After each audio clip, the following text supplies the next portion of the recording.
Bueno, buenas tardes. Vamos a dar comienzo a esta segunda clase, Derecho Penal 1 tradicional. Vamos a continuar en este día 2 de septiembre del 2020.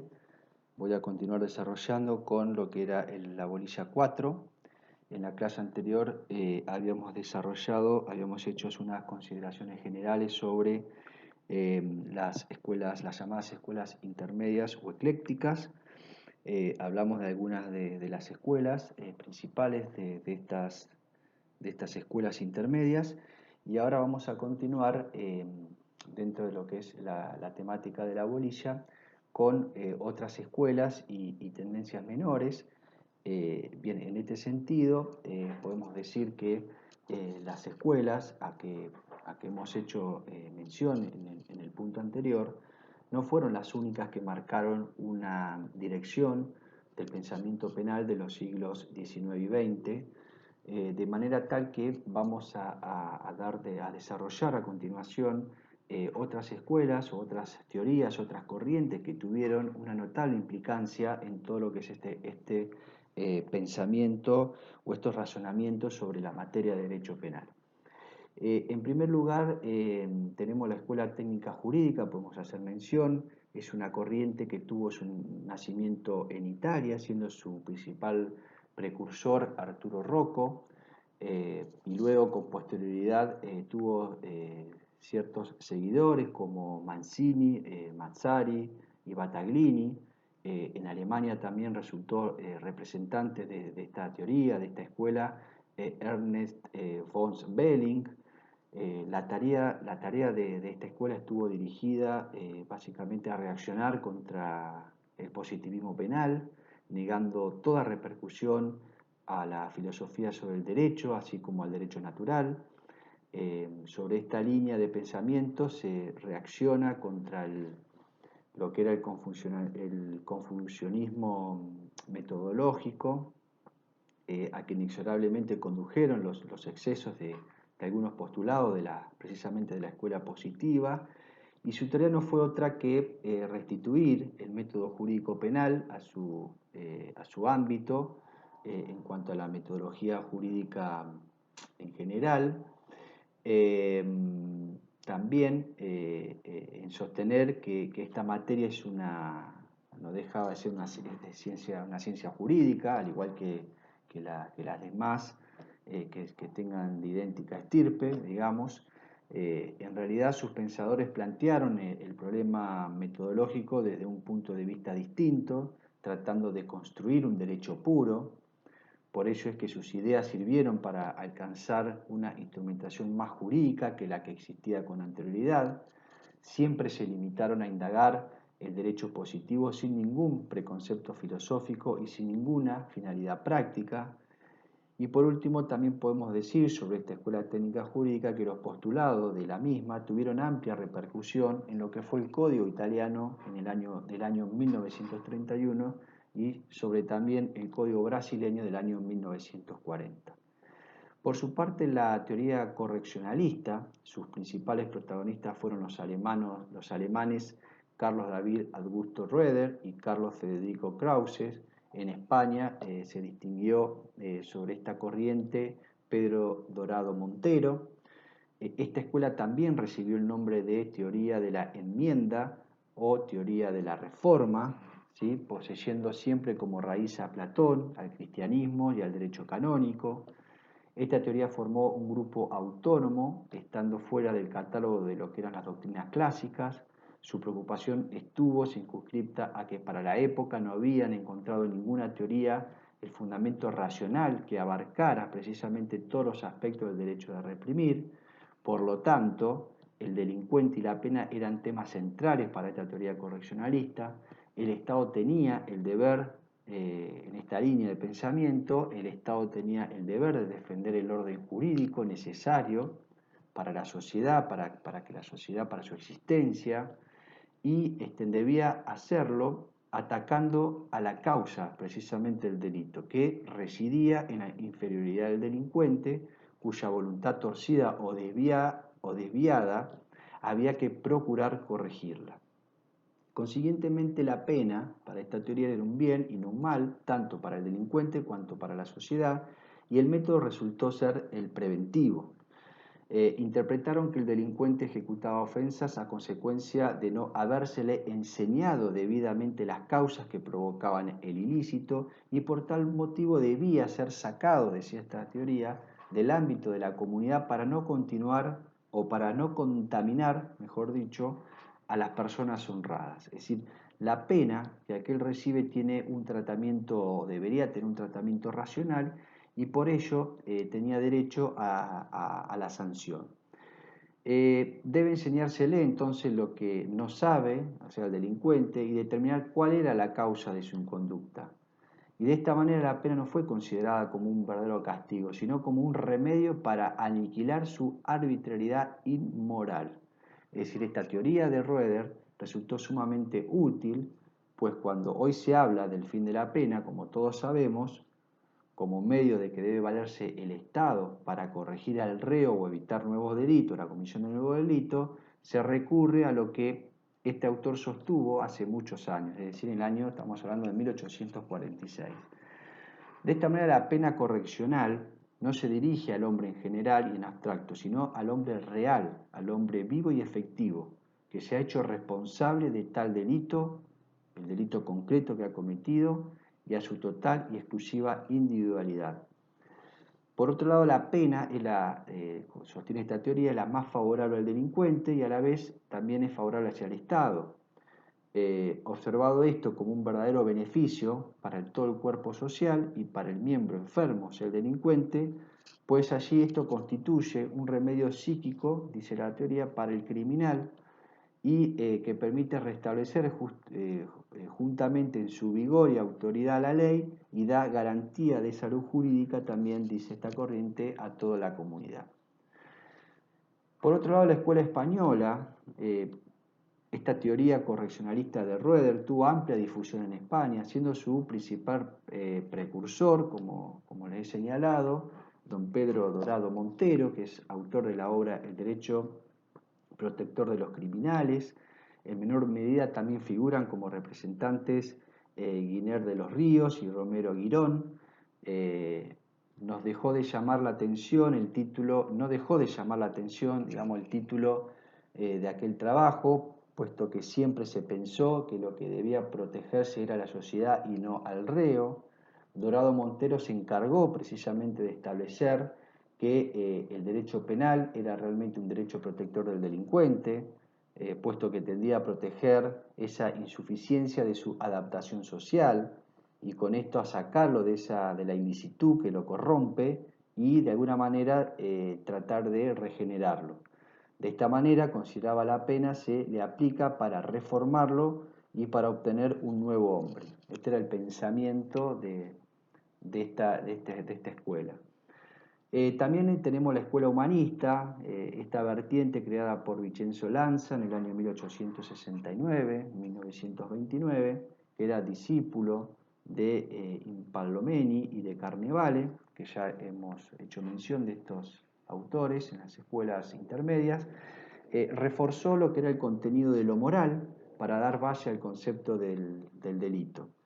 En este sentido identifica a esa base moral tras una simple comprobación de conciencia, y de allí surge lo que es el ilícito, es decir, toda ilicitud antes de presentarse como una contradicción al ordenamiento jurídico aparece como algo inmoral, decía esta corriente, grafica este autor diciendo que el homicidio, por ejemplo, el hurto, toda violencia en realidad es una ilicitud moral. Por lo demás, el Estado enfatiza que todo episodio delictivo vulnera un sentimiento moral. Luego apareció la consideración de que se estaba frente a un delito, pero como primera medida esta escuela enfatizó en que todo episodio delictivo, insisto, esto me parece que es importante, para esta corriente hay una vulneración de un sentimiento moral. De esta manera la ley atrapa la inmoralidad y así delito será toda violación de nuestros sentimientos morales antes que la violación de la ley penal. Es decir, por sobre todas las cosas está la violación de los sentimientos, del aspecto moral, antes que la ley penal en sí. También tenemos al neoclasismo, esta corriente compuesta entre otros por Lucchini, por Lonchi y por Stopato, siguieron la tendencia pregonada por juristas anteriores a Beccaria, determinando que la labor del criminalista concluye con el conocimiento de la ley positiva de cada Estado, puesto que, dice esta corriente, que tales disposiciones jurídicas son en definitiva las únicas realidades palpables, tangibles. Para esta doctrina, entonces, el derecho penal es un conjunto de normas que surge del aparato político del Estado, nunca fuera del mismo. La ciencia del derecho será la dogmática jurídica, y por esta razón es que rechazaban toda consideración correspondiente al campo filosófico. Aquí se está entonces frente a una disciplina eminentemente social, donde la filosofía aparece como superflua. También tenemos al neopositivismo. El neopositivismo, esta doctrina surgió a consecuencia de los cambios que se registraron en los tiempos de la escuela positiva, esto es con Lombroso, Ferri y Garófalo, teniendo como representantes a Florian y a Felipe Crispini. La génesis de dicho cambio obedeció precisamente al estudio del campo filosófico, para llegar a la conclusión de que el derecho penal en realidad es una ciencia independiente y no solo se trata de un capítulo de la sociología criminal, aunque aceptaban que tenía su raíz no solamente a esta rama de la sociología criminal, sino que también a la antropología y a la psiquiatría criminales. Cabe indicar aquí que Ferri, ya en el final de su carrera, se adhirió a este pensar, materializándolo en su obra Principio de Derecho Criminal allá por el año 1928. Por su parte, Crispini fue el de la idea que nuestra rama jurídica tenía que utilizar un método lógico abstracto para el conocimiento y producción del derecho, mientras que Florian, en cambio, aceptaba que la sanción tenía una función de tutela, si se quiere, jurídica. Bien, en cuanto al derecho penal y algunas corrientes del pensamiento contemporáneo, haciendo un repaso de lo dicho en capítulos anteriores, desarrollado por otros docentes, y lo que venimos desarrollando en esta bolilla 4, conviene destacar, por un lado, que la escuela clásica consideró al delito como la obra espontánea del delincuente, quien procedía de manera libre, porque sí, sin sujeción a ningún motivo que lo determinara a actuar de esa manera. Aquí se desconocen las verdaderas causas del delito, no se estudia el reo, porque sostenía esta escuela que el fundamento de la responsabilidad descansa precisamente en el libre albedrío, y el sistema de penalidad es eminentemente objetivo. Por su parte, la escuela positiva del delito es un producto social, señalaba, con bases biológicas y sociales. La peligrosidad juega un rol importantísimo y por lo tanto es estudiada. Esta escuela negaba el libre albedrío como fundamento de la responsabilidad, para concluir que ella está determinada en realidad por la peligrosidad del sujeto y que la pena se aplica en defensa de la sociedad, precisamente por la peligrosidad del sujeto que cometía el delito. Las escuelas intermedias, para estas escuelas el delincuente no es todo y el delito es considerado como una violación de carácter ético. La responsabilidad penal radica, dice esta escuela, en la voluntad bajo un estado de conciencia, por ello es que los inconscientes son sometidos a medidas de seguridad como pena. Con el transcurso de los años, todas estas consideraciones provocaron, sin espacio a la duda, un ajustado análisis a los fines de establecer cuáles eran las bases. El derecho penal ingresó para esta época en una verdadera transición, pero siempre se aspiró al equilibrio, se aspiró a procurar un avenimiento, una conciliación entre los más variados postulados que surgían de estas escuelas. Nace de este modo lo que podemos denominar el derecho penal moderno, el cual está inclinado a conciliar los principios opuestos entre las distintas que presentaban las distintas escuelas. La pena comienza a dejar de ser retributiva para convertirse en un instrumento de defensa y el estudio sobre el delincuente comienza a aflorar. para determinar grados de antecedentes, para determinar condiciones personales y la índole del motivo que lo llevó al delincuente a delinquir. Se inicia también una etapa de legislación en el mundo, apareciendo las condenas condicionales, la creación de patronatos deliberados, la imposición de penas mínimas y máximas, las sentencias indeterminadas, la implementación de garantías individuales, el arbitrio judicial, etcétera, etcétera, etcétera. Es decir, todo esto a mérito de llegar a la conclusión sobre la imposibilidad de asegurar la defensa social valiéndose únicamente de las penas. Es decir, debían adoptarse medidas precaucionales o de seguridad para transformar al derecho sin el uso de la violencia. Esto era lo que sostenían estas escuelas. Es decir, el método que comienza a usarse es preventivo, con criterio jurídico, el fundamento de la responsabilidad, pues entonces será la peligrosidad del sujeto, la finalidad del derecho penal radicará en la defensa social, se empieza a trabajar en la readaptación del delincuente y en el restablecimiento del daño causado a la víctima del delito, en fin, y varias otras cosas que también podemos hacer mención, pero por una cuestión de tiempo vamos a este punto a dejarlo aquí. Bien. Y por último, para concluir con lo que es la bolilla 4, vamos a hacer una breve reseña sobre la historia del derecho penal argentino. En este sentido, pueden señalarse o podemos señalar cuatro épocas bien distintas. Una primera época que es la época precolonial, una segunda época la podemos denominar la colonial, una tercera época la constitución de la patria y una cuarta que es la época de la codificación. En cuanto a la primera época, es decir, la precolonial, cabe decir que antes del descubrimiento del continente americano, todos sabemos que habitaban en nuestro actual territorio una gran variedad de grupos aborígenes, de indígenas, cada uno de ellos con su derecho, con sus normas.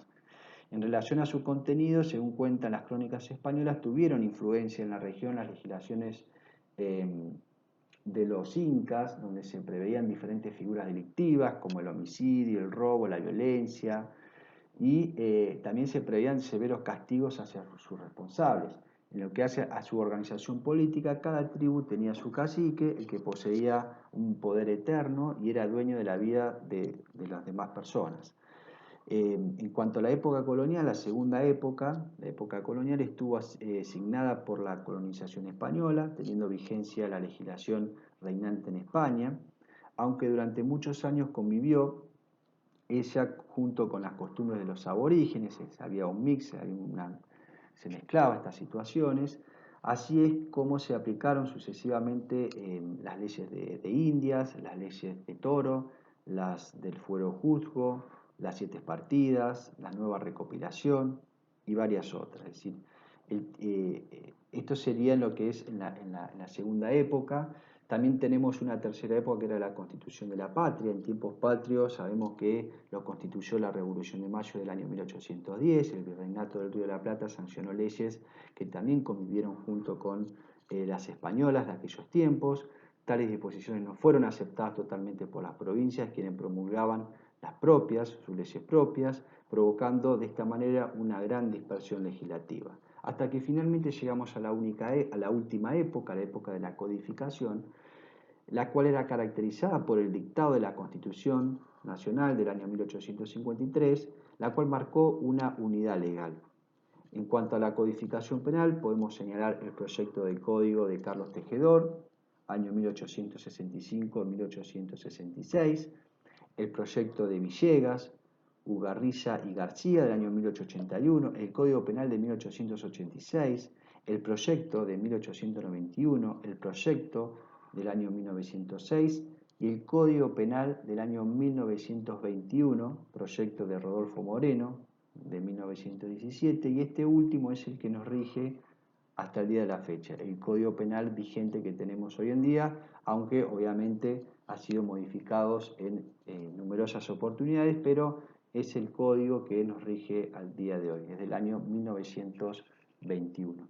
Y por último, desde la aparición del Código Penal de 1921, como les señalaba, surgieron otros intentos legislativos que no llegaron a concretarse en un cuerpo normativo, Tal es lo que ocurrió con el proyecto de Colgómez del año 1936, el proyecto de Peco del año 1941, el proyecto de Soler de 1960 y el efectuado en el año 1974 por la comisión creada por la Ley 20.509, limitado a la parte general del Código, entre otros, por ejemplo, los proyectos de Código Penal bajo los gobiernos de los presidentes Menem y Macri. Bien. Aquí entonces finalizamos con el desarrollo de la bolilla 4 y también concluimos con esta clase número 2.